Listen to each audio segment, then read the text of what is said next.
You must be dependent upon God. నీవు ఖచ్చితంగా దేవుని పైన ఆధారపడగలగాలి. Fully dependent upon Jesus. పూర్తిగా యేసు పైన ఆధారపడాలి. Fully you must be in the spirit in Jesus like a branch.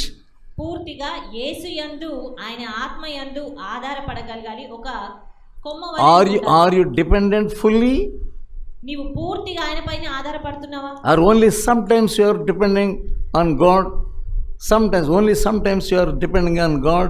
లేదా కొన్ని మార్లే దేవుని పైన ఆధారపడుతున్నావా? You must be dependent on God fully.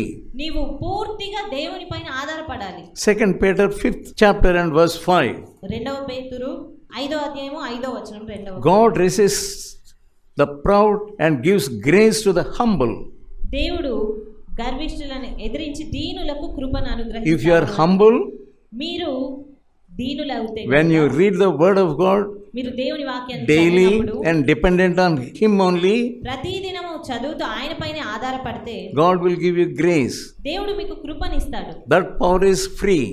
ఆ యొక్క శక్తి అనేది ఉచితంగా ఉన్నది. Grace is power. ఆ కృపనే మనకు శక్తి. That power comes from Jesus.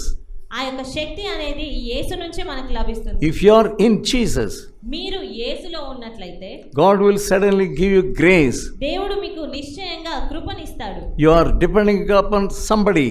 నీవు మరి ఎవరి పైన ఆధారపడుతూ ఉన్నావు? Some people, they depend upon rich people. కొంతమంది ధనవంతుల పైన ఆధారపడతారు. They think that they have got a rich friend. వారు కొంతమంది మాకు ధనవంతుడైన స్నేహితులు ఉన్నారు అని వారిపైన ఆధారపడుతూ ఉంటారు. It's not wrong to have a rich friend. ఒక ధనవంతుడైన స్నేహితుడు కలిగి ఉండడం తప్పు కాదు. It's very good. అది మంచిదే. But don't depend upon him for everything. కానీ ప్రతి దానికి ఆయన పైన ఆధారపడవద్దు. You may have rich friends. నీకు అలాంటి స్నేహితులు ఉండవచ్చు. You may have money. నీకు ధనం ఉండవచ్చు. You may have riches. నీకు సంపదలు ఉండవచ్చు. You may have rich person as a father or son. మీకు తండ్రిగానో కుమారుడిగానో ధనవంతులే ఉండవచ్చు. But don't depend upon them. కానీ వారిపైన ఆధారపడొద్దు. Depend upon Jesus. యేసు పైన ఆధారపడు. He is the vine. ఆయన ద్రాక్ష. You are the branch. మీరు తీగలు. You must be in Jesus. మీరు ఖచ్చితంగా ఆయనలోనే ఉండాలి. You must be plugged into Jesus. మీరు ఆయనలోనే నిలిచి ఉండాలి. That's how the devil deceived Adam and Eve. ఆ రీతిగా సాతాను ఆదాము అవ్వలను మోసగించాడు. If you eat this fruit, you will become like God. ఈ పండును కనుక మీరు తింటే మీరు దేవులుగా అవుతారు అని. And why to depend upon the original God? You need not depend upon God the Almighty. అప్పుడు మీరు దేవులుగా అవుతారు కాబట్టి ఇక దేవుని పైన ఆధారపడవలసిన అవసరం ఉండదు. That's how the devil deceives you. ఆ రీతిగానే సాతాను మిమ్మల్ని మోసగిస్తాడు. You must have God, at the same time you must have something else to depend upon. నీకు భక్తి కావాలి, దేవుడు కావాలి, అదే సమయంలో మరి ఏదో కావాలి నువ్వు ఆధారపడడానికి. Yeah, you are depending upon some other thing. మరి ఏ దాని విషయం పైన నువ్వు ఆధారపడుతూ ఉంటావు. Always you are thinking about that. అన్ని వేళలా దాని గురించి తలస్తూ ఉంటావు. I am having bank balance. నాకు బ్యాంక్ బ్యాలెన్స్ ఉంది అని తలస్తావు. I am having gold. లేదా బంగారం ఉంది నాకు. If you get into trouble at any time, you can use that gold. You can mortgage it and get some money.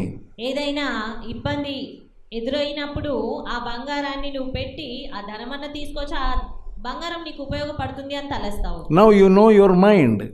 ఈ సమయంలో నీకు నీ మనసేంటో తెలుసు. You are depending upon something else. నీవు దేనిపైన ఆధారపడుతున్నావు. You are not fully depending upon God. అంతేకాని దేవుని పైన పూర్తిగా ఆధారపడలేదు. You are depending upon knowledge. నీవు జ్ఞానంని ఆధారం చేసుకుంటున్నావు. You are depending upon newspapers. లేదా ఆ యొక్క వార్తాపత్రికల పైన ఆధారపడుతూ What is the possession you give to your children? మీరు మీ పిల్లలకు ఇచ్చేటువంటి స్వాస్థ్యము లేదా మీ సంపాదన ఏంటి?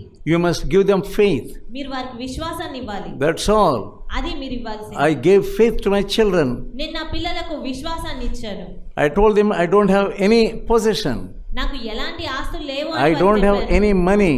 నా దగ్గర ఎలాంటి డబ్బు లేదు. If you give me 100 rupees, మీరు నాకు 100 రూపాయలు ఇస్తే that goes into the account of God. అది దేవుని యొక్క అకౌంట్ లోనే ఉంటుంది. I don't think that is mine. అది నాదే అని నేను ఎంత మాత్రం I don't have any possessions. నాకు ఎలాంటి ఆస్తులు లేవు. I don't have any balance in the account. నా అకౌంట్ లో ఎలాంటి బ్యాలెన్స్ I ఉండదు. fully depending upon God. పూర్తిగా నేను దేవుని పైన I ఆధారపడతాను. don't have anything. ఏది లేదు నాకు. Whatever others do to me, ఇతరులు ఏది నాకు చేసినా కూడా I am not afraid. నేను భయపడను. Even death comes to me, ఒకవేళ మరణమే వచ్చినా కూడా I know that Jesus will take me out from the deathbed. నాకు తెలుసు మరణ పడకలోంచి కూడా యేసుక్రీస్తు నన్ను God will look after me దేవుడు నన్ను చూసుకుంటాడు. because I don't have anything. ఎందుకంటే నాకు ఏది లేదు. If I have something, నాకు ఏదైనా ఉంటే in my difficulties, I depend upon that.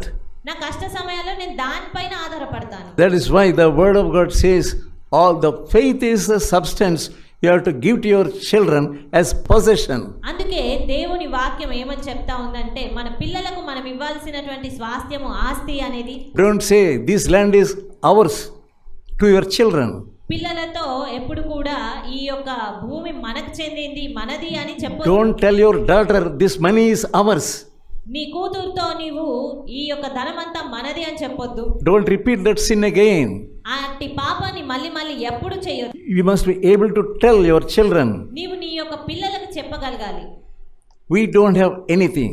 మనకు ఏదీ లేదు అని. All the possession we have got is faith in Jesus. మనకు ఉన్నదంతా కూడా మన సంపాదన అంతా కూడా యేసు యందు విశ్వాసం ఉంచడం మాత్రమే అని